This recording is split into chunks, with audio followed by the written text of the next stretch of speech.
Hey guys, what's going on? It's Ed again. What have I been up to?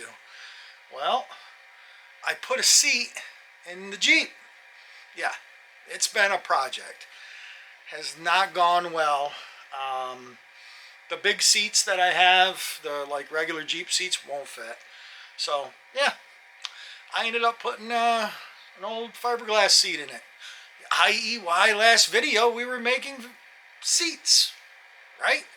Because I only have one. Anyway, waiting on material on the seat. So, something new. Santa Claus came. So, a little early. Got a little box right here. Can you guys read that? It might be upside down and backwards. I don't know, because the way these cameras do their thing. But anyway, I got a flaring tool. And it's one of those roulette jobbies. You know, it's got the wheel on it. Yeah. So, what do you guys think if we give a little tutorial on how to use your flaring thing? Because I think these are going to be all the craze. I really do. If you haven't got one, they really do the job super sweet. And they're way better than the old kits where, yeah, the old kits are only like 20 some bucks. But you lose all the little parts, you know. So this thing here, all the parts are connected and they're harder to lose, I guess. So let me get you set up in a position where you might be able to see, and we'll open the box. Wow.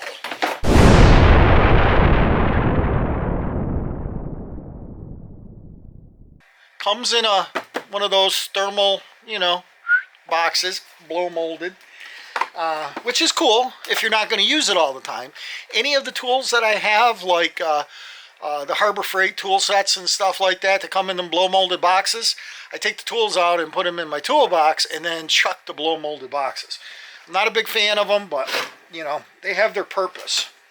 So I have been in this already, and yes, I've already played with it a little bit because I don't want to come off like a total moron when I'm doing this. So there is some damage. There's a crack right here in the box, which is causing the dies right here to fall out. Not out of the box, just, you know, not securely in there. So what does this thing do? So you've got 1/4 inch 45 degree, 5/16 45 degree, 3/8 45 degree, and over here, already logged into the machine here, yeah, here's the machine, is a 3/16 standard brake line for every vehicle known to mankind. So this is the machine, and the die is already in it. You have to have a vise, that part right there, which does have a hole in it. See that? That would allow you to spin it around, but then you wouldn't be able to torque on it so much. So I'm not really sure what the hole is for in it, but there is a hole. So that'd be interesting to find out. But we've got a vise, so we'll just chuck this thing up in the vise. I'm not sure which way is better for you guys. I'll put it in there this way, maybe. Okay, guys, I got you up here on the high shot, the overhead. So what you got here is the die itself. I'm gonna pop that one out. You guys can see, it says 4.75 millimeter or 3/16. I guess they must be the same size. And it's got a couple different types here. It says DIN. I have no idea what that stands for. But it is a different flare. It's very flat. Has slight cone to it, but not much. It's very flat. So I'm not really sure what the theory is behind that. But 3/16, that's really all I care about. So you basically drop them in, pretty easy to load. They back right up against the back part there. Pin goes in. This goes to hold it in for quick removal. The only thing I've noticed I don't like is it's got the slide through thing here in the screw, and it will fall out and chuck it across the room. It's just trying to spin it fast, you know, so I'm just turning it in a little bit so I can get the pipe in it. You're going to need the handle, comes in the kit. Here's the handle. That just kind of clips in. Comes with a little tubing cutter. Yeah, I used it to cut a piece of tube. It worked. And like I said, it comes with the 3 bits or 4 bits, 3 other bits. And that's how that works. So basically, what you do, I thought I had a piece laying here. What did I do with it? Hang on, let me find it. We're going to show you how this thing works. If you haven't seen one work, it's pretty neat. So, get yourself a piece of brake line, 3/16 in this case. Make sure that you put your fitting on. Don't forget to put the fitting on. We've all done it. Just don't do it. Okay? So, all you do is slide it in to the machine thing here, whatever you want to call it.